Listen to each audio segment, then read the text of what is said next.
السلام علیکم ورحمۃ اللہ وبرکاتہ۔ ہمارے جو بھائی اور بہنیں یوٹیوب کے ذریعے اس چینل کو واچ کرتے ہیں، اللہ آپ کو دونوں جہانوں میں عزتیں، عافیت اور خوشیاں نصیب فرمائے۔ آپ کی خدمت میں گزارش ہے کہ ہمارے اس یوٹیوب چینل کو لائک بھی کریں، شیئر بھی کریں، سبسکرائب بھی کریں اور بیل آئیکن کو ضرور کلک فرمائیں فار فیوچر نوٹیفیکیشنز۔ اعوذ باللہ من الشیطان الرجیم، بسم اللہ الرحمن الرحیم۔ والفجر ولیال عشر، صدق اللہ مولانا العظیم۔ اللہم صلی علی سیدنا محمد وعلی آل سیدنا محمد وبارک وسلم۔ اللہم صلی علی سیدنا محمد وعلی آل سیدنا محمد وبارک وسلم۔ اللہم صلی علی سیدنا محمد وعلی آل سیدنا محمد وبارک وسلم۔ صبح کی قسم اور 10 راتوں کی قسم، اللہ سبحانہ وتعالی واجب الوجود ہیں۔ آپ ہر وقت ہر جگہ موجود ہیں جیسے ان کی شان ہے، اور اللہ سبحانہ وتعالی نے یہ مقدس کتاب اتاری اپنے پیارے سچے اور آخری رسول سیدنا محمد صلی اللہ علیہ وسلم کے اوپر، آپ کے قلب مبارک کے اوپر۔ اور جب اللہ تعالیٰ کسی بات کی قسم کھاتے ہیں کلام پاک میں تو وہ بہت بڑی بات ہوتی ہے، اس کے آگے ایک میسج ہوتا ہے۔ ہر مسلمان کے لیے ضروری ہے، اہل علم حضرات نے عبادت کی ڈیفینیشن یہ بیان کی ہے کہ تعظیم بھی ہو اور محبت بھی ہو۔ عبادت تب ہے، اگر محبت نہیں ہے تو بڑی خطرناک بات ہے۔ تو اس لیے ہم مسلمانوں کا یہ عقیدہ ہے، ہمارا اہل سنت والجماعت کا یہ عقیدہ ہے کہ اللہ تعالیٰ نے سب سے زیادہ محبت اپنی ذات کے لیے ڈیمانڈ کی ہے۔ والذین آمنوا اشد حبا للہ، جو اہل ایمان ہیں ان کو سب سے زیادہ محبت اللہ تعالیٰ سے ہوتی ہے۔ تو ہم یہ محبت مانگا بھی کریں۔ نبی کریم صلی اللہ علیہ وسلم نے یہ محبت مانگی اللہ سے، اللہم انی اسألک حبک وحب من یحبک۔ اے اللہ، میں آپ سے آپ کی محبت کا سوال کرتا ہوں اور ان لوگوں کی محبت جو آپ سے محبت کرتے ہیں، یعنی اللہ کے نیک بندے۔ ہم جب صبح اٹھتے ہیں، سورج طلوع ہوتا ہے، یہ اللہ تعالیٰ کی بہت بڑی نشانی ہے۔ والشمس وضحاہا، اس سے ہم سوچیں، غور و فکر کریں، وہ پاک ذات جس کے حکم سے یہ سورج طلوع ہوا ہے، جس کی وجہ سے due to sun life exist on this planet earth, جو سبب ہے اس زندگی کا، ٹھیک ہے۔ ہم اللہ تعالیٰ کی معرفت حاصل کریں، کچھ وقت نکال کے، جو ہمارے اکابر جو ذکر قلبی تلقین کرتے ہیں کہ تہجد کے بعد، فجر کے بعد کچھ دیر بیٹھ، بعض لوگ تو گھنٹوں ذکر قلبی کرتے ہیں، تو اس کا مقصد یہ ہوتا ہے کہ یہ ایک خود شناسی کا سفر ہے، جرنی آف سیلف ریئلائزیشن، کہ we get in touch with ourselves، کہ ہم کون ہیں، ہم کہاں سے آئے ہیں، کتنے عرصے کے لیے اس پلانٹ ارتھ پہ ہیں، اور پھر کب ہم نے یہاں سے واپس دوسرے عالم میں چلا جانا ہے۔ تو اللہ تعالیٰ نے قسم کھائی ہے صبح کی، جب صبح کی روشنی نمودار ہوتی ہے، it brings hope، یہ امید لے کے آتی ہے کہ آج ایک اللہ تعالیٰ نے ہمیں ایک اور دن عطا فرما دی، اور اللہ کی نشانیوں میں سے انسان۔ پھر 10 راتوں کی قسم، یہ 10 راتیں کیا ہیں؟ ابو ہریرہ رضی اللہ عنہ روایت فرماتے ہیں، ترمذی شریف کی روایت ہے کہ پیارے آقا صلی اللہ علیہ وسلم نے ارشاد فرمایا، ما من ایام احب الی اللہ، یعنی دنوں میں کسی دن میں بھی بندے کا عبادت کرنا اللہ تعالیٰ کو اتنا محبوب ہے یعنی آپ حدیث کے الفاظ پہ غور کریں. میں تو پورا ہفتہ اس حدیث پہ غور کرتا رہا ہوں اور اللہ سے معرفت حاصل کرنے کی کوشش کر رہا ہوں کہ دنوں میں کسی ایام میں بھی عبادت کرنا اتنا محبوب نہیں. این یتعبد فیہا من عشر ذی الحجہ، جتنا عشرہ ذی الحجہ میں محبوب. اور اس دنوں کو جو روزہ رکھے سال بھر روزہ رکھنے کا ثواب. اور جو عبادت علماء فرماتے ہیں وہ ہے تسبیح، سبحان اللہ و بحمدہ سبحان اللہ العظیم تسبیح.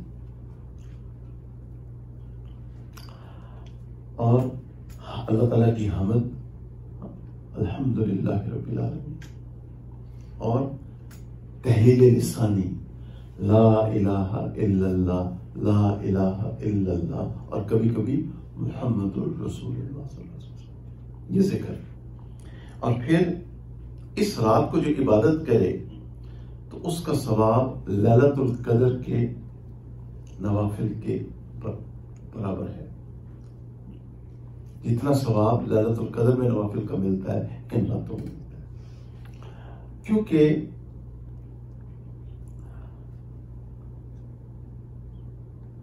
اس عشرہ ذی الحجہ میں حج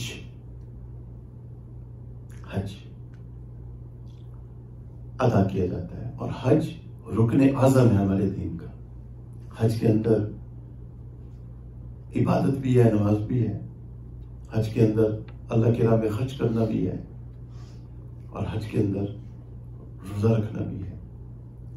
میں نے اپنے شیخ حضرت مولانا ذوالفقار احمد صاحب دامت برکاتہم کو دیکھا مکہ مکرمہ میں روزہ رکھتے ہوئے.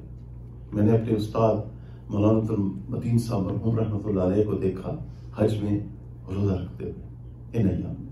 حالانکہ وہاں پہ بڑا مشقت کا کام ہوتا ہے، لیکن یہاں ہمیں تو کوئی مشقت نہیں ہے. یہ شروع ہوں گے انشاءاللہ. یہ جو یہاں امریکہ میں، نارتھ امریکہ کی بات کر رہا ہوں،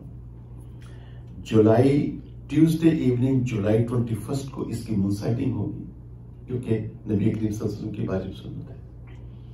اور اگر چاند نظر آ گیا تو آپ وڈ فٹ فیس سینٹر کو بھی چیک کر سکتے ہیں، اور شکاگو ہلال کو بھی آپ چیک کر سکتے ہیں. تو جولائی 22 کو وینسڈے کو یا پہلا روزہ ہوگا، یا تھرسڈے جولائی 23 کو پہلا روزہ ہوگا. اب ذرا مسلمان کی زندگی کو دیکھیں. دو زندگیاں ہیں میرے بھائیوں اور میری بہنوں. ایک ہے رب چاہی زندگی، ایک وہ زندگی جو اللہ تعالیٰ ہم سے چاہتے ہیں. ایک ہے من چاہی زندگی جو ہم اپنے نفس کو پلیز کرنے کے لیے گزار رہے ہیں. دو زندگیاں. تو ہم جو لوگ صحیح معنوں میں مسلمان ہوتے ہیں، جس طرح حضرات صحابہ کرام تھے رضوان اللہ علیہ مجمعین، محرم جب آتا ہے تو 10 محرم کو، جب اسلامی مہینہ شروع ہوتا ہے، 10 محرم کو ہم یہ یاد کرتے ہیں کہ ان قریب 10 محرم کو قیامت آئے گی. پھر 10 محرم کو سبحان اللہ فرعون غرق ہوا کہ جو بھی اللہ کا نافرمان بن جائے گا اور اس کے پیارے رسول صلی اللہ علیہ وسلم کا نافرمان بن جائے گا، اس کا انجام اس دنیا میں کبھی اچھا نہیں. پھر سیدنا حسین رضی اللہ تعالیٰ عنہ کی شہادت کہ ہم مسلمان حکمت ضرور اختیار کریں، صبر بھی اختیار کریں، مگر ڈرے صرف اللہ کی ذات سے.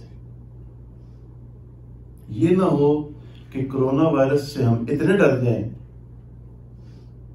اور پھر بھی کرونا ہو جائے. میں نے ابھی CNN پہ کلپ دیکھا تھا کہ ایک خاتون نے ہر احتیاط کی پھر بھی اس کو بیماری ہو گئی. تو یہ نہیں کہ کرونا وائرس سے ہم اتنے ڈر جائیں اور معاذ اللہ اپنے رب سے نہ ڈریں. نہیں، ڈرنا ہم نے اللہ کی ذات سے ہے. اور ہم بزدل بن کے زندگی بسر نہ کریں، ایک مسلمان بن کے زندگی بسر کریں. اور وہ موٹیویشن ہمیں ملے گی کہاں سے؟ سیدنا حسین رضی اللہ تعالیٰ عنہ کی شہادت سے. پھر سفر آ جاتا ہے، پھر ربیع الاول. میرے مہینے کے اوپر نیچے ہو جائے تو مجھے کریکٹ کر دیجیے گا. ربیع الاول میں ایک عظیم الشان واقعہ رونما ہوا کہ اللہ کے پیارے سچے اور آخری رسول صلی اللہ علیہ وسلم کی ولادت باسعادت ہوئی. That was a turning point in human history. تو اس رات کو بڑے بڑے واقعات رونما ہوئے. ایرانین امپائر کی آگ جو 1000 سال سے جل رہی تھی وہ بجھ گئی. ان کا ریور سادہ وہ خشک ہو گیا. بڑے بڑے واقعات رونما ہوئے. ان کے 12 وہ کنگرے تھے جو ان کے لیے بڑے تکبر اور فخر کی علامت تھے، وہ گر گئے. بڑے بڑے واقعات رونما ہوئے ہیں. ایک خاتون سیدہ آمنہ کے گھر میں تھی. انہوں نے دیکھا کہ ستارے یوں نیچے آ رہے ہیں اور ان کو خوف ہوا کہ میرے اوپر آ جائیں گے. اور پھر سیدہ آمنہ نے بصرہ کے محلات کو دیکھا. بہت بڑے واقعات رونما ہوئے اس رات کو، جو ہمارے محدثین نے مستند اہل سنت و جماعت کی تاریخ کی جو کتابیں ہیں اور حدیث کی کتب میں یہ واقعات. ربیع الاول، پھر ربیع الثانی، پھر جمادی الاول، پھر جمادی الثانی، پھر رجب. رجب کی 27ویں شب کو ایک بڑا عظیم الشان واقعہ رونما ہوا.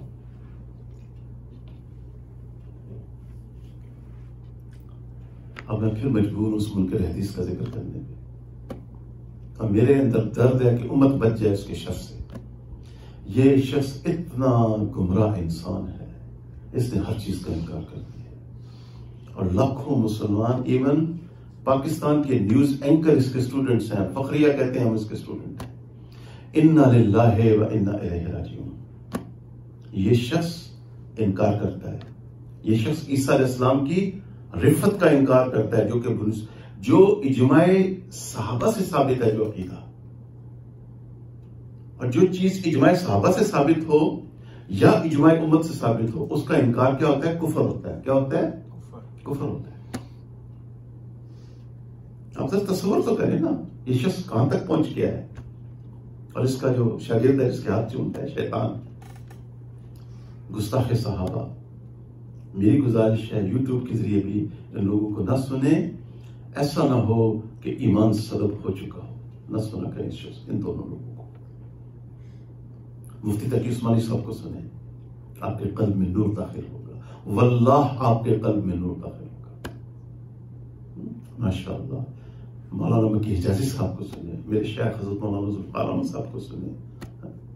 ان بزرگوں کو سنیں. صحیح العقیدہ بزرگ جو ہیں، آپ کے دلوں میں نور داخل ہوگا. تو یہ شخص نبی پاک صلی اللہ علیہ وسلم کی جسمانی معراج کا انکار کرتا ہے. اتنی شان سے اللہ تعالیٰ نے آیت نازل کی ہے 15ویں پارے میں. سبحان اللہ. خواب کا ذکر ہے وہاں پہ. انا للہ و انا الیہ راجعون. جب حدیث کا منکر بن جائے گا. اور ایک بات، ایک بہت بڑے عالم ہیں، میں ان کا نام نہیں لے رہا، میں ابھی ان کا درس سن رہا تھا چند دن پہلے. وہ فرماتے ہیں اگر کوئی منکر حدیث ہے، اگر کوئی منکر حدیث ہے، یہ انہوں نے بتایا ہے، میرے پاس ریفرنس موجود ہے، حقیقتاً وہ رسول اللہ صلی اللہ علیہ وسلم کی نبوت کا انکار کر رہا ہے. کیسے سمجھیں گے آپ قرآن کو اگر آپ حدیث کے منکر بن گئے ہیں؟ تو رسول اللہ صلی اللہ علیہ وسلم کی جسمانی معراج، جس میں اطہر کے ساتھ آپ کو عالم برزخ دکھایا گیا، آپ کو جنت دکھائی گئی، آپ کو جہنم دکھائی گئی، اور آپ اللہ تعالیٰ سے شرف کلام، ہم کلامی کا شرف آپ کو حاصل ہوا. اس میں تو کوئی اختلاف نہیں. کتنا بڑا وہ واقعہ رونما ہوا رجب کے اندر. پھر 15 شعبان کو ہم روزہ رکھتے ہیں اور اپنے آپ کو رمضان کے لیے تیار کرتے ہیں. 15 شعبان کو ہم روزہ رکھتے ہیں اور اپنے آپ کو رمضان کے لیے تیار کرتے ہیں. پھر رمضان مبارک آ جاتا ہے. جب ہم رمضان کے 20 دن گزار دیتے ہیں تو اللہ تعالیٰ ہمیں انسینٹیو دیتے ہیں کہ تم لیلۃ القدر کو تلاش کرو. ہر مسلمان بالخصوص جو سنت اعتکاف میں بیٹھتے ہیں، یہاں سنت اعتکاف کی عظمت ظاہر ہوتی ہے. ہر مسلمان اپنے اندر یہ طلب پیدا کرے کہ میں سنت اعتکاف میں بیٹھوں.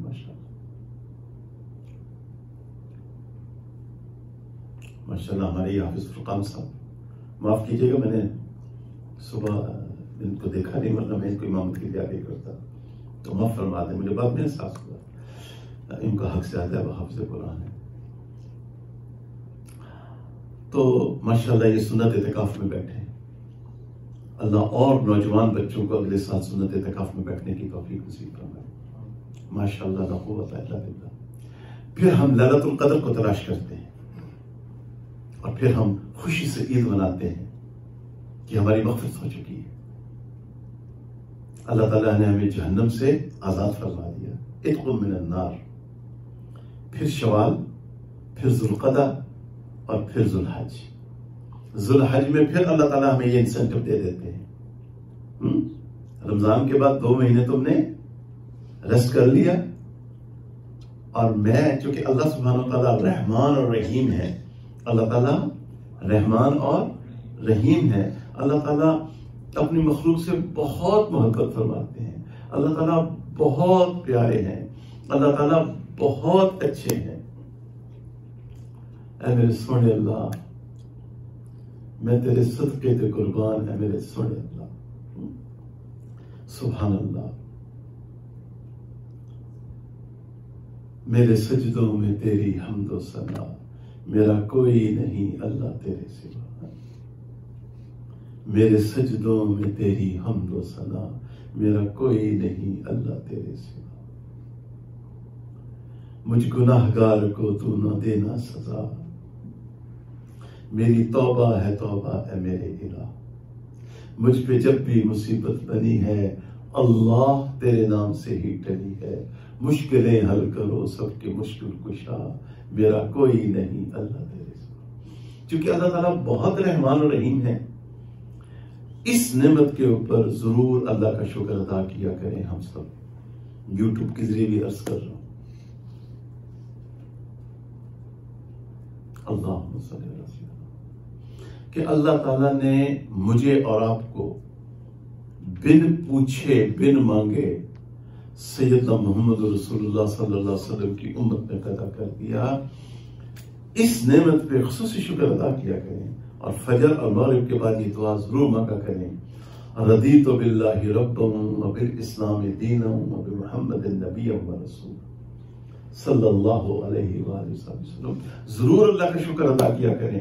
اللہ نے کتنی بڑی نعمت ہمیں عطا فرمائی ہے کہ اپنے پیارے محبوب صلی اللہ علیہ وسلم کا امتی ہمیں بنا دیا ہے. اب اللہ تعالیٰ چاہتے ہیں ہم دوبارہ روزے رکھیں. جو حج، جن کے مقدر میں حج لکھا ہے، اللہ تعالیٰ ان کو حج کے لیے بلا دیتے ہیں. جن کے مقدر میں حج نہیں لکھا، میں نے تو ابھی بھی ہمت نہیں آ رہی، ابھی بھی امید لگائی ہوئی ہے شاید کہ اللہ کا کوئی نظام چلے اور بلاوا آ جائے. اس عاجز نے تو ابھی تک ہمت نہیں آ رہی، لگائی گیا ابھی. الحمدللہ آ گیا بلاوا، الحمدللہ. نہیں آیا بلاوا تو ہم جہاں پہ بھی ہیں، ہمارے کلمہ کو مسلمان بھائی، ہم ان دنوں کو روزے رکھیں. 9 روزے، اور ان راتوں کو تو اگر یہاں وڈ پچ ورجینیا میں ہماری فجر ہوگی نیکسٹ ویک 5:35 AM، ہماری عشاء ہوگی 10:10 PM. تو عشاء کی نماز انشاءاللہ باجماعت ادا کریں، فجر کی نماز باجماعت ادا کریں. جب سحری کے لیے اٹھیں تو 4، 6، 8 نفل تہجد کے پڑھ لیں، بیچ میں کوئی گناہ نہ کریں. پوری راتوں کو کون گارنٹی دے رہا ہے؟ نبی کریم صلی اللہ علیہ وسلم. ہم آپ کی ایک ایک حدیث سے محبت رکھتے ہیں، ہم آپ کی ایک ایک حدیث سے محبت رکھتے ہیں، اس میں ایمان لاتے ہیں. اور ہم یہ کہتے ہیں کہ سورج کے طلوع شمس میں تو شک ہو سکتا ہے، لیکن نہ کسی قرآن کی آیت میں شک ہے، نہ سیدنا محمد رسول اللہ صلی اللہ علیہ وسلم کی کسی حدیث میں شک ہے۔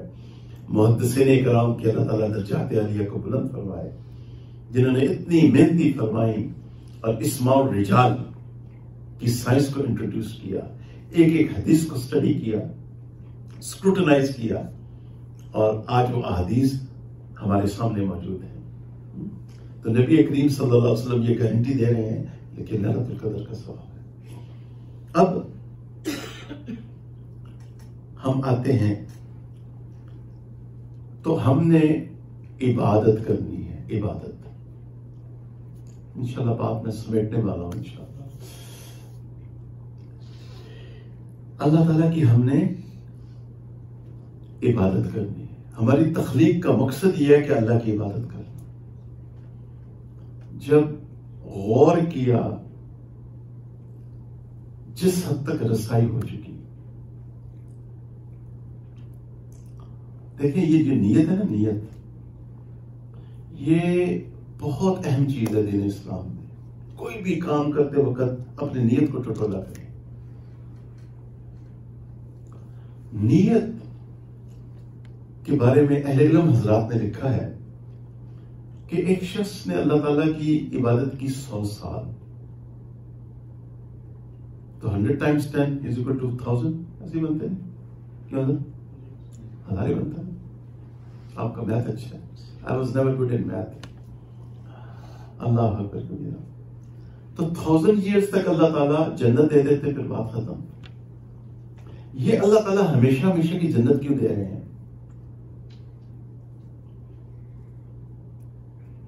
کیوں کہ اب بالفرض اگر اس کی عمر 1000 years بھی ہو جائے، اس نے وہی کام کرنا ہے، فجر، ظہر، عصر، مغرب، عشاء۔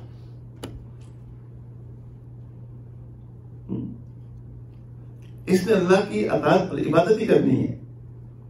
اب ایک شخص نے 100 سال گناہ کیے، 100 سال تک جہنم، یہ ہمیشہ کی جہنم کی سزا کیوں دی جا رہی ہے؟ It's a very important point that we need to understand کہ اللہ تعالیٰ ہمیشہ کی جہنم کیوں دے رہے ہیں اس کو؟ کیوں کہ اس کی نیت یہ تھی کہ اگر اس کی نیت 1000 سال بھی اس کو عمر دے دی جاتی، اس نے اللہ کی نافرمانی نہیں کرنی تھی، اس نے توبہ طائب نہیں مانا تھا۔ یہ اللہ ہمارے علماء اور مشائخ کو دعائیں کریں ان کے لیے، ان کی فکر، ان کی نظر وہاں تک گئی جہاں تک ہم جیسے طالب علموں کی نظر کہاں جاتی ہے۔ تو بات سمجھ میں آئی ہے نا؟ یہ جواب انہوں نے دیا ہے کہ کیوں اللہ تعالیٰ ہمیشہ کی جنت ہمیں، تو ہماری عبادات ہم نے کرنی۔ عبادات نبی کریم صلی اللہ علیہ وسلم مولانا ابراہیم صاحب فرما رہے تھے پچھلے جمعے کو کہ آپ کے کتنے نوافل ہیں، کتنے نمازیں آپ نے ادا کی ہیں ایچ ڈے؟ 50۔ اللہ تعالیٰ نے کتنی نمازوں کا حکم دیا تھا؟ 50۔ نبی کریم صلی اللہ علیہ وسلم سب سے اول تھے کہ میرے اللہ کا حکم نہ ٹوٹے۔ امت کے لیے 5 نمازیں ہیں، آپ صلی اللہ علیہ وسلم نے پھر بھی نوافل سمیت 50 نمازیں ایچ ڈے ادا فرمائیں صلی اللہ علیہ وسلم۔ صحابہ اکرام کی نمازیں، اولیاء اللہ کی نمازیں، مجھے تو اس میں کوئی شک نہیں ہے، اور نہ کسی مکلمہ کو مسلمان کو ہونا چاہیے کہ انہوں نے عشاء کی نماز، عشاء کے وضو سے فجر کی نماز انہوں نے ادا کی 40 سال تک۔ تو عبادت ہم نے کرنی ہے، اور اللہ کا ہم شکر ادا کریں۔ یہ ایک نماز کے بعد اگلی نماز کا جو دل کرتا ہے نا ہمارا، اس نعمت پہ بھی اللہ کا بہت شکر ادا کیا کریں۔ اور اس کا سیکرٹ کیا ہے کہ گناہوں سے بچے تاکہ قلب ہمارا متاثر ہو۔ اگلی بات، اچھی عبادات کا مقصود کیا ہے؟ کہ ہمارے اندر اچھے اخلاق پیدا ہو جائیں۔ دو چھوٹے چھوٹے واقعات سنا کے کچھ اور باتیں عرض کر کے تو بات ختم کر دیں. ہمارے صحابہ کرام مخلوق کی بڑی خیرخواہی کیا کرتے تھے، اللہ کی مخلوق کو بہت فائدہ پہنچاتے تھے. حضرت عمر بن عاص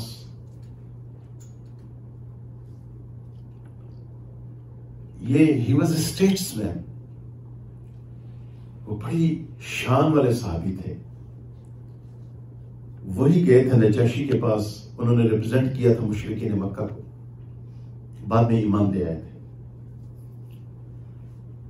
تو جب وہ مصر انہوں نے فتح کیا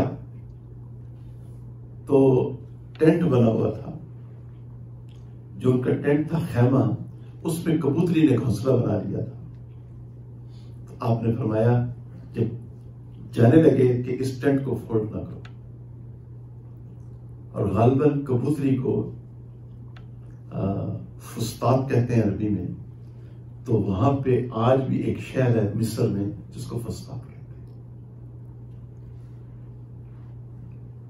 حضرت مولانا روم رحمۃ اللہ علیہ جا رہے ہیں اپنے شاگردوں کے ساتھ، کتا سویا ہوا ہے.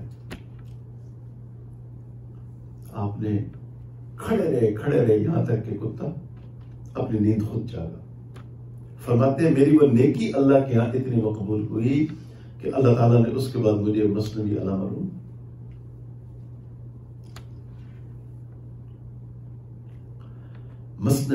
روم لکھنے کی سعادت عطا فرمائی. اور پھر اللہ نے ان کو کیا عزت عطا فرمائی کہ صدیوں کے بعد سیالکوٹ میں ایک بچہ پیدا ہوا جس کو دنیا آج علامہ محمد اقبال رحمۃ اللہ علیہ کے نام سے یاد کرتے ہیں. وہ فرماتے ہیں میرے مرشد علامہ روم ہیں، میں نے یہ جلا، یہ انسپائریشن وہاں سے حاصل کی ہے. ان کی شاعری میں جو انسپائریشن ہے، جو اللہ تعالیٰ نے ان کی اشعار میں ایک ایمانی طاقت رکھی ہے، وہ کہتے ہیں انسپائریشن میں نے وہاں سے حاصل کی ہے. وہ میرے مرشد ہیں، میرے شیخ ہیں. حضرت باقی باللہ رحمۃ اللہ علیہ، سینٹرل ایشیا میں بہت سردی پڑتی ہے، بہت سردی پڑتی ہے. اللہ، وہ اٹھے تہجد کے لیے، جب واپس آئے ہیں سخت سردی پڑتی ہے تو دیکھا کہ بلی سو رہی ہے. پھر ساری رات ٹھٹھرتے رہے، بلی کو ڈسٹرب نہیں کیا. یہ ہے مسلمان. ایک مسلمان کو اللہ ہمیں ایسا دل عطا فرما دے، مجھے آپ کو، ہم سب کو، پوری مسلمان امت کو. نہیں سوئے. اللہ تعالیٰ نے ان کو ایک شاگرد عطا فرمایا جس کو آج دنیا حضرت مجدد الافسانی رحمۃ اللہ علیہ کے نام سے یاد کرتی ہے.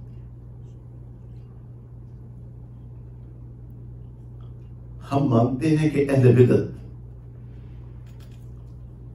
حضرت شاہ نقشبند بخاری رحمۃ اللہ علیہ کا نام استعمال کر کے بہت سارے شرک و بدعات میں مبتلا ہیں اس وقت، جن سے ہم ان سے کمپلیٹ برات کا اظہار کرتے ہیں. لیکن اس کا مطلب نہیں کہ حضرت شاہ نقشبند بخاری رحمۃ اللہ علیہ کے صحیح فالورز موجود نہیں ہیں جن کی پوری مستند قرآن و سنت کے مطابق، وہ اپنی کی تعلیمات کے مطابق وہ اپنی زندگیاں گزار رہے ہیں.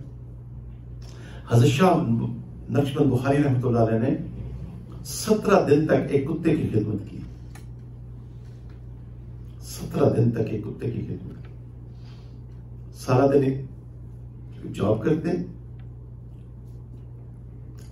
اور جو ملتا گوشت خریدتے، گوشت اس کتے کو کھلاتے اور خود روٹی کھاتے.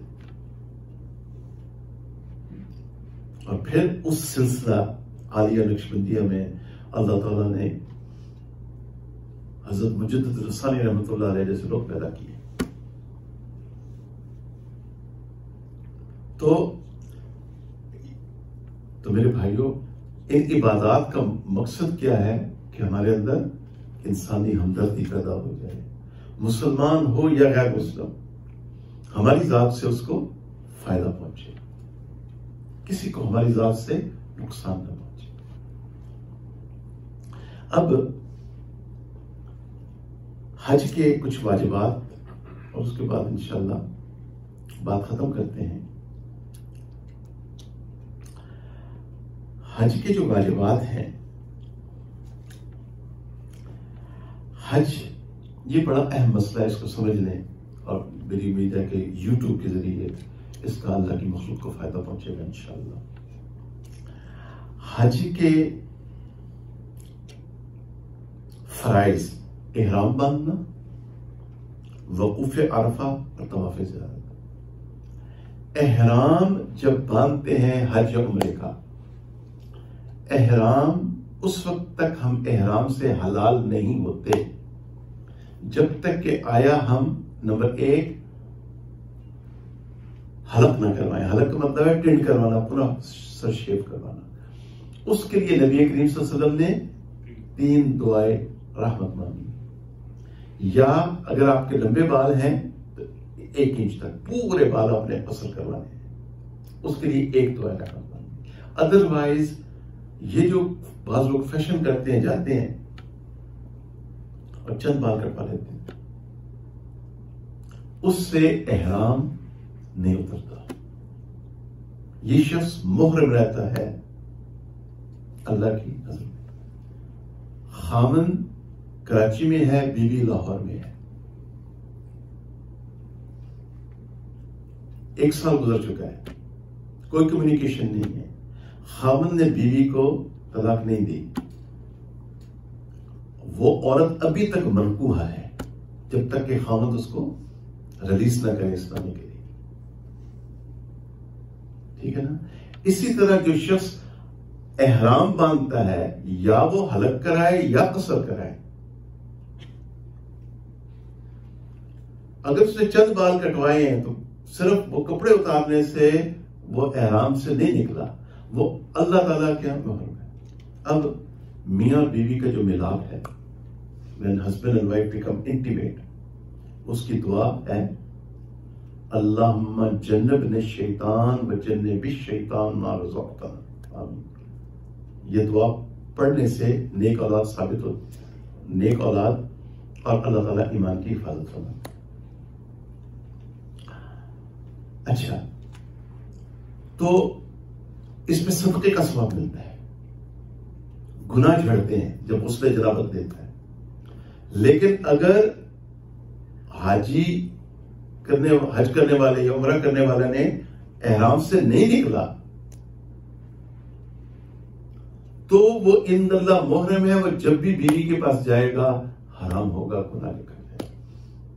تو اس کا پھر طریقہ یہ ہے کہ چونکہ واجب ہے حلق اور قصر کرانا، تو اس کی تلافی کس سے ہوتی ہے؟ حدود حرم کے اندر دم. وقوف مزدلفہ واجب ہے، حلق اور قصر واجب ہے، رمی جمرات واجب ہے. جو حج قران اور حج تمتع کر رہا ہے اس کے لیے صحیح کرنا واجب ہے. طواف وداع واجب ہے. ٹھیک ہے. اچھا، اب یہ جو ہمارا ایمان ہے یہ بہت بڑی نعمت ہے. اللہ تعالیٰ سے خاتمہ بالایمان کی دعائیں مانگا کریں. خاص طور پہ سورہ آل عمران کے آخر میں یہ جو دعائیں آئی ہیں، یہ دعا تو ضرور یاد کر لیں. ربنا فاغفر لنا ذنوبنا وکفر عنا سیئاتنا وتوفنا مع الابرار. And حافظ صاحب for your benefit یہ دعا بھی فاطر السماوات، سورہ یوسف کے آخر میں آئی ہے، فاطر السماوات والارض انت ولی فی الدنیا والآخرہ توفنی مسلما والحقنی بالصالحین. حدیث کی یہ دعا بھی یاد کر لیں، اللہم انا نسألک الایمان لیس بعدہ کفر.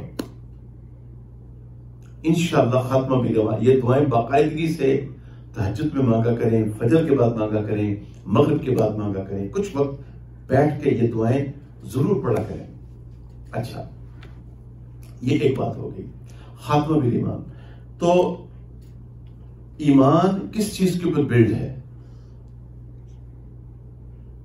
میں جب بھی نیو جرسی نیو یارک جاتا ہوں نا، تو ڈیلاویئر برج سے جب گزرتا ہوں تو ہمیشہ اس حدیث کے بارے میں سوچتا ہوں. کتنا بڑا وہ برج ہے اور کتنا نیچے وسیع دریا ہے. کیسے یہ برج پلرز بنائے جاتے ہیں. میں کیا کہتے ہیں سول انجینئر سے پوچھی ہیں یہ باتیں باقاعدہ. انہوں نے مجھے ایکسپلین کیا ہے کہ کس طرح یہ برجز بنائے جاتے ہیں. فلور آف دا ریور وہاں پہ جاتے ہیں, پھر کتنا اس میں مٹیریل ڈالا جاتا ہے. تو نبی کریم صلی اللہ علیہ وسلم نے ہمیں کیا سمجھایا؟ الصلاۃ عماد الدین. دین نماز جو ہے تمہارے دین کا ستون ہے. اگر یہ اسلام ہے, یہ چھت, تو یہ پلرز کے اوپر کھڑی ہوئی ہے نا. اگر پلر ہی نہیں رہا تو پھر وہ ایمان خطرناک ہے نا. اس لیے 5 وقت کی نماز پڑھنا ضروری ہے. پیارے آقا صلی اللہ علیہ وسلم میں قربان جاؤں اللہ کے پیارے رسول صلی اللہ علیہ وسلم کے اوپر انہوں نے کیسے کیسے الفاظ استعمال فرمائے ہیں. بنی الاسلام علی 5. اسلام کی بنیاد 5 چیزوں پہ ہے. ٹھیک ہے نا. اچھا, تو فرض کس کو کہتے ہیں؟ تو اس کی بنیاد کیا ہے؟ فرض, واجب اور سنت. یہ جو پلرز ہیں اس کی بنیاد کن چیزوں پہ ہے؟ دین کی بنیاد پلرز کے اوپر ہے, ستون کے اوپر ہے نا. اب وہ ستون خالی تو نہیں ہے نا. اس ستونوں کی بنیاد کیا ہے؟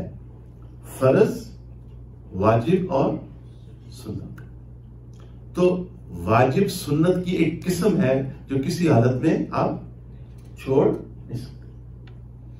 فرض کی ڈیفینیشن تاکہ عام عوام الناس سمجھ سکیں.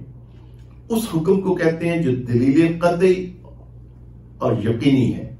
جو دلیل اس میں کوئی, میں اس کی کچھ اور مثالیں بھی آپ کو دیتا ہوں. اب بات بھی انشاءاللہ ختم ہونے والی ہے. واجب کس کو کہتے ہیں؟ وہ حکم جو دلیل ظنی سے ثابت ہو. جو دلیل ظنی سے ثابت ہو. اچھا,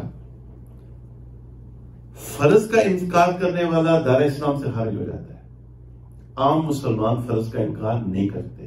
اگر وہ نماز نہیں بھی پڑھ رہا تو انکار نہیں کر رہا, مسلمان ہے, وہ اس کو مسلمان نہیں سمجھیں گے. یہی امام ابو حنیفہ رحمۃ اللہ علیہ کا فتویٰ ہے, اور امام صاحب کی بصیرت کو لاکھوں سلام. اللہ اکبر کبیرہ. بات کو اچھی طرح سمجھیں. کوئی انکار نہیں کرتا, لیکن اگر بالفرض کوئی نماز کا مذاق اڑائے شعوری طور پہ, یا سنت کا مذاق اڑائے شعوری طور پہ, وہ خطرناک بات ہے. اس پہ پھر رولنگ بہت سخت ہے. اس کا ہم نے اس کو کیا کہتے ہیں؟ استخفاف سنت. کیا کہتے ہیں؟ سنت کو خفیف جاننا. یہ بہت خطرناک بات ہے. اللہ تعالیٰ میرے اور آپ کے ایمان کی اور پوری امت کے ایمان کی اللہ تعالیٰ فرق. اچھا, اب سبحان اللہ, واجبات. حج پہ کی واجبات میں انہیں مثال دے دی. نماز وتر واجب ہے. سفر میں بھی ہوں تو آپ نماز وتر نہیں چھوڑ سکتے. میں نے اپنے استاد محترم سے یہ مسئلہ پوچھا تھا, تو انہوں نے فرمایا تھا کہ اگر کوئی شخص 5 وقت کا نمازی ہے اور کسی وجہ سے اس کے وتر رہ گئے ہوں, اگر وہ 5 وقت کا نمازی ہے اور اس نے فجر بھی پڑھ لی, تو اب وہ وتر عشاء کے بعد پڑھے قضا کرے گا. انہوں نے یہ فرمایا تھا, واللہ اعلم. اچھا, اسی طرح صدقۃ الفطر وہ واجب ہے. چاند دیکھنا وہ واجب ہے. چاند دیکھے بغیر نہ آپ رمضان شروع کر سکتے ہیں نہ رمضان ختم کر سکتے ہیں. اب عید الاضحیٰ آ رہی ہے تو اس کا بھی ذوالحج کا ہم چاند دیکھیں گے. اللہ تعالیٰ ہمارے علماء کو جزا خیر عطا فرمائے. اچھا, اب حلال جو چیزیں ہیں ان پہ ہمارا ایمان بلڈ ہے. ٹھیک ہے نا. میں نے اپنی زندگی لگائی ہے ان باتوں کو سمجھنے کے لیے, اور I'm trying my best to simplify it before the Muslim Ummah. اب میجر سینس, بڑے گناہ, شرک, حرام. تو وقت نکال کے سمجھیں کہ شرک کس کو کہتے ہیں, وقت نکالیں اس کے لیے. کفر کی زبان سے کوئی کلمہ ایسا میرا کلمہ، اس لیے تقوی ضروری ہے. یہ جو اللہ تعالیٰ نے فرمایا نا ہدی للمتقین، اور پھر پورے قرآن میں تقوی تقوی تقوی تقوی، اس لیے تقوی ضروری ہے. کہتے ہیں تقوی کیوں ضروری ہے؟ ایک صاحب نے تو مجھے لاجواب ہی کر دیا.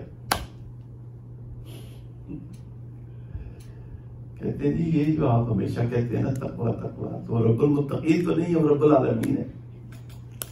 میں نے کہا یہ تو پھر تمہیں آخر میں فرشتے بتائیں گے، میری بات نہیں تمہاری سمجھ میں آئے گی، ان کی بات آ جائے گی انشاءاللہ تمہاری سمجھ میں،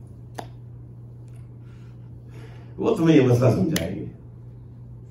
بھائی تقوی ضروری ہے، ایمان بچا رہتا ہے تقوی کی وجہ سے. آگے کلام ہوگا انشاءاللہ، اس دنیا میں عافیت ہوگی انشاءاللہ. جھوٹ بولنا یہ حرام ہے، غیبت کرنا حرام ہے، یہ گیمبلنگ کے ٹکٹس خریدنا حرام ہے، مال وبال ہے. وہ اپنے ساتھ وہ مال خیر لے کے نہیں آئے گا، اللہ کی ناراضگی لے کے آئے گا. سود میں انوالو ہونا، سود کا لین دین اللہ محفوظ. ربا، زنا حرام ہے. بلیک میجک، کالا جادو میں میری جو ریسرچ ہے اس وقت میرا وہ ٹاپک نہیں ہے. کالا جادو کرنے والا مسلمان دائرہ اسلام سے بالاجماع خارج ہو جاتا ہے، وہ کافر ہو جاتا ہے. اب اس کے لیے کلمہ پڑھنا دوبارہ ضروری ہے، اور جس کو نقصان پہنچایا ان کو اس کا کمپنسیٹ بھی کرے. اللہ تعالیٰ ہر کلمہ کو مسلمان کی حفاظت فرمائے کالے جادو سے. اللہ آمین. والدین کی نافرمانی کرنا، لیکن اگر والدین کہیں کہ داڑھی شیو کرو تو ان کی بات نہیں ماننی. اگر والدہ کہیں حجاب نہ کرو تو وہ بات نہیں ماننی. لا طاعت المخلوق فی معصیت الخالق. جہاں اللہ کی نافرمانی ہو رہی ہو وہ مخلوق کی بات نہیں ماننی. شراب پینا، چوری کرنا، اچھا یہ سب بڑے بڑے گناہ ہیں. اب ایک گناہ اور کا ذکر کر کے، اور وہ میں اب شیطان رات سے میرے پیچھے پڑا ہوا تھا کہ اس گناہ کا تم نے ذکر نہیں کرنا. میں نے کہا تو کرتا ہے، تو اپنا کام کر، میں نے اپنا کام کرنا ہے. میرا اللہ محافظ. میں یوٹیوب کے ذریعے یہ میسج دینا چاہتا ہوں تاکہ قیامت والے دن ہم سب پر ذمہ ہو سکیں. اچھا اب آپ سب مجھ سے بہتر ہیں، میرے بڑے ہیں آپ، اللہ آپ کو جزائے خیر دے. اور جو یوٹیوب کے ذریعے جن بھائیوں کو میں یہ پیغام دینا چاہتا ہوں، میرے دل میں آپ کی بڑی عزت ہے، بڑی محبت ہے، آپ میرے مسلمان بھائی. میری دعا ہے کہ ہم سب اللہ تعالیٰ کی رحمت سے اور نبی کریم صلی اللہ علیہ وسلم کی شفاعت سے ہم سب جنت میں جائیں. لیکن یہ مسئلہ چونکہ عام ہے تو اس لیے اس کا ذکر کر کے پھر بات ختم کرتے ہیں. وہ ہے داڑھی کا مونڈنا، یہ حرام ہے. ٹھیک ہے، حرام. اب اس پہ فتویٰ آپ سن لیں. Legal status of beard. It is wajib for a Muslim male to grow a beard. It is also wajib to let the beard grow a fist length. It is prohibited to cut or shave the beard. He who does is a fasiq sinner. And to shorten it less than a fist length is makruh tahrimi, near haram. اچھا آگے انہوں نے پھر references دیے ہیں پورے. ٹھیک ہے، تو اب یہ فسٹ لینتھ، یہ نیچے جو ہے نا اس کے، یہ آپ کاٹ سکتے ہیں. اب اللہ تعالیٰ ہمارے علماء کو جزائے خیر دے، انہوں نے اس کا حل پیش کر دیا کہ اگر ایک شخص نے داڑھی مونڈ کرنی باتھ روم میں، تو باتھ روم میں تو اونچی آواز میں اللہ کا نام نہیں دے سکتے، خلاف ادب ہے. تو وہ کیا کہے؟ استغفر اللہ استغفر اللہ استغفر اگر فسٹ لینتھ سے نیچے شیطان کہہ رہا ہے کہ کاٹو، وہ بیچاری تھوڑی سی بڑھتی ہے، اس کو پھر کنج منج دیتے ہیں. وہ بھائی آپ صلی اللہ علیہ وسلم فرما رہے ہیں فاعف اللحیٰ، معاف کر دو اس کو، صلی اللہ علیہ وسلم. اچھا، تو اس وقت آدمی کیا کہے؟ اللہم انی ظلمت نفسی ظلما کثیرا. انشاءاللہ ان کلمات کی برکت سے اللہ تعالیٰ ہمارے اس قابل احترام مسلمان بھائی کو داڑھی رکھنے کی توفیق عطا فرما دیں گے. واجب سنت، جہاں لفظ واجب آ گیا اس کو کسی صورت میں آپ چھوڑ نہیں سکتے. تیرے محبوب کی یارب میں صورت لے کے آیا ہوں، تیرے محبوب کی یارب میں صورت لے کے آیا ہوں، حقیقت اس کو تو کر دے میں شباہت لے کے آیا ہوں. لیا جب کہ میں نے نام محمد صلی اللہ علیہ وسلم، لیا جب کہ میں نے نام محمد، بڑا لطف آیا سویرے سویرے. لیا جب کہ میں نے نام محمد، بڑا لطف آیا سویرے سویرے. عبادت کا سودا اندھیرے اندھیرے، منافع کمایا سویرے سویرے. اٹھو خوش نصیبو چلو سوئے مسجد، کسی نے پکارا ہے اللہ اکبر. اللہ تعالیٰ ہمیں نبی کریم صلی اللہ علیہ وسلم کی سچی محبت نصیب فرمائے. اللہ تعالیٰ ہمیں معاف فرما دے. اور میری یہ دعا ہے کہ یا اللہ نبی کریم صلی اللہ علیہ وسلم کے جتنے بھی امتی اس وقت زندہ ہیں، جتنے بھی امت نیک ہیں یا گناہگار ہیں، یا اللہ اپنی رحمت کے صدقے اور اپنے پیارے حبیب صلی اللہ علیہ وسلم کے صدقے، ان کے وسیلے سے یا اللہ ہم سب کو معاف کر، ہم کو ایسا بنا دے کہ ہم تجھے پسند آ جائیں. اور یا اللہ قیامت والے دن جب کہ سخت پیاس لگی ہوگی، ہمیں حوض کوثر پہ پیارے رسول اللہ صلی اللہ علیہ وسلم کے دست مبارک سے جام کوثر پینا نصیب فرما یا اللہ. اور آپ صلی اللہ علیہ وسلم